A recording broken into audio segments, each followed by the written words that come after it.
최저임금위원회가 업종별로 최저임금 차등을 둘지 말지를 놓고 대치하고 있는 가운데 소상공인과 자영업자들의 호소가 이어지고 있습니다. 갈수록 늘어나는 인건비 부담에 쪼개기 고용으로 버티고 있는 상황에서 차등 적용을 하지 않으면 폐업이 불가피하다는 겁니다. 먼저 전민정 기자입니다. 올해 4월을 기준으로 소상공인들의 월 평균 영업이익은 281만 7천 원. 하지만 매달 나가는 직원 월급만 291만 원에 달합니다. 급격한 최저임금 인상에 인건비 부담이 커지다 보니 한 달 내내 열심히 벌어도 10만 원이나 적자를 본다는 얘기입니다. 경기 침체와 고물가의 압박 속에 최저임금과 함께 오르는 주휴수당조차 줄 여력이 안 되는 소상공인들은 알바 쪼개기로 버티고 있는 것이 현실. 일주일에 15시간 이상 근무한 아르바이트생들에게 시급의 20%가량을 더 지급해야 하는 주휴수당 부담을 피하기 위해 여러 명을 짧은 시간 고용하는 꼼수를 부리고 있는 겁니다. 한 150만 원 정도 이렇게 수입이 발생이 되는 거죠. 대출 이자도 요즘에 6.7%까지 오르면은요. 80만 원, 90만 원까지 돼요. 그거 이자 내고 그러면은 별 큰 소득이 거의 없다라는 거죠.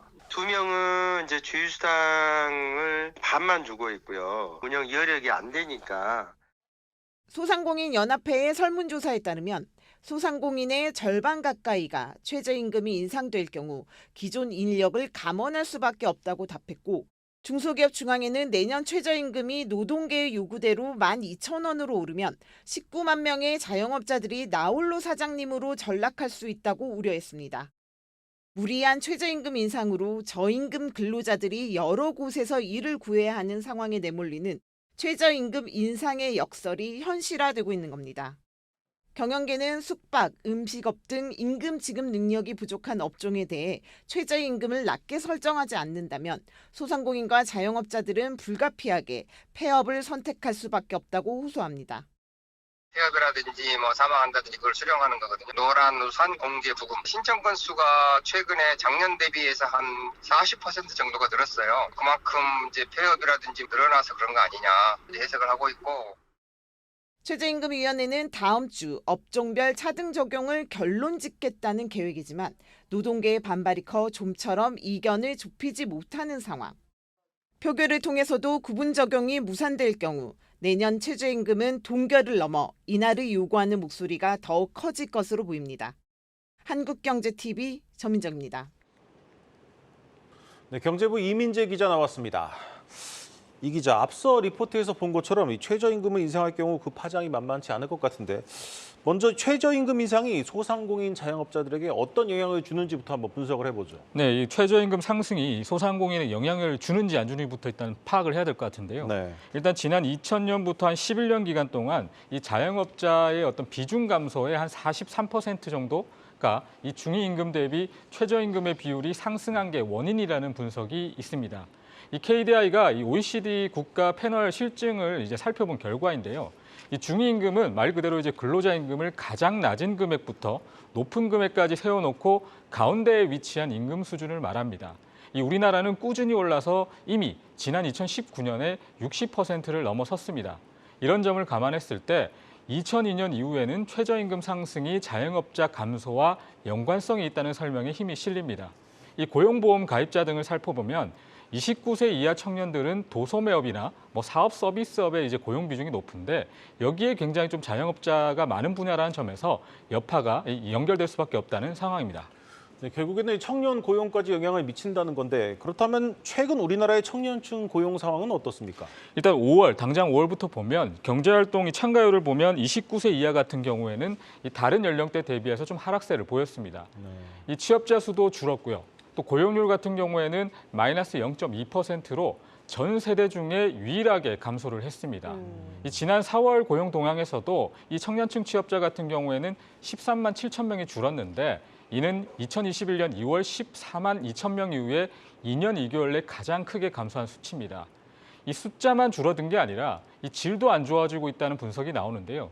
이 국가입법조사처의 분석 결과를 보면 이 4월에 청년층 풀타임 취업자는 363만 명 정도로 집계됐는데 이는 전년 동월 대비해서 한 12만 명 가량 좀 줄어든 겁니다. 네. 이 지난해 8월부터 감소세인데 다만 정부는 이 청년 고용에 대해서 인구 감소 등을 고려할 때 좀 양호한 수준이라고 일단은 평가를 하고 있습니다. 예, 이게 그런데 한편에서는 최저임금이 오르면 내수가 살아나고 이게 소상공인들한테 긍정적인 영향을 줄 수 있다 이런 분석도 있거든요. 이건 일리가 있는 얘기입니까? 네, 그럴 가능성은 있습니다. 앞서 이제 KDI 그 조사 결과에서 보면 자영업자의 어떤 영향 조사에서도 긍정과 부정 양쪽 방향을 모두 좀 제시를 했거든요. 네. 다만 지금 같은 경우에는 긍정적인 영향을 좀 기대하기에는 변수가 너무 많습니다. 일단 이 코로나19 이후에 사정이 좀 좋지 않은 데다가 이 경기 침체가 이어지면서 회복마저 좀 쉽지 않은 상황입니다. 이런 이유로 최저임금 상승에 따른 내수 활성화 선순환이 좀 어렵다는 예측이 나오는데요. 전문가의 말 들어보시죠. 예를 들어서 12,000원이 오른다면 그 부분은 내가 이 청년들이나 이 부분을 이제 자르지 않는다면 대부분 다 고스란히 안고 가야 될 부분이에요. 지금과 같은 침체기에는 오히려 뭐 삼고도 있고 그다음에 대출들을 되게 많이들 하셨잖아요. 이런 경제 침체기에는 아무래도 이 비용 부분이 더 타격이 크기 때문에 소상공인한테는 전체적으로 봤을 때는 소비 진작 효과보다는 좀 비용의 리스크가 크지 않을까라고 생각을 합니다.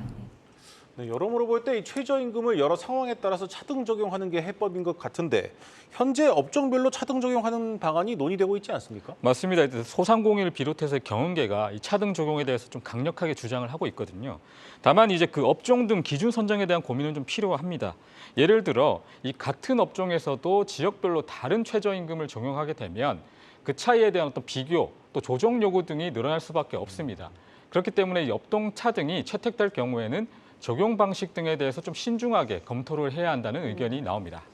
이 업종별 차등 적용에 대한 논의가 사실 매년 반복되기만 하는 것 같은데 현재는 좀 진행 상황이 어떻습니까? 일단 당장 어제 이제 최저임금위에서 4차 전원회의를 열고 네. 해당 이제 차등 적용에 대해서 논의를 시작을 했거든요.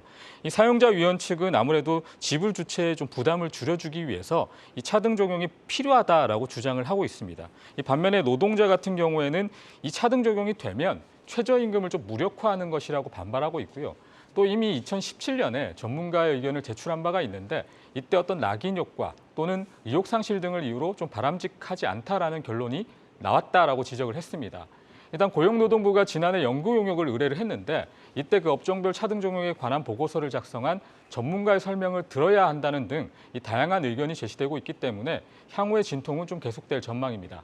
당장 내일 5차 전원회의가 열릴 예정이라서 계속해서 좀 지켜봐야 할 것으로 보입니다. 네, 잘 들었습니다. 경제부 이민재 기자였습니다.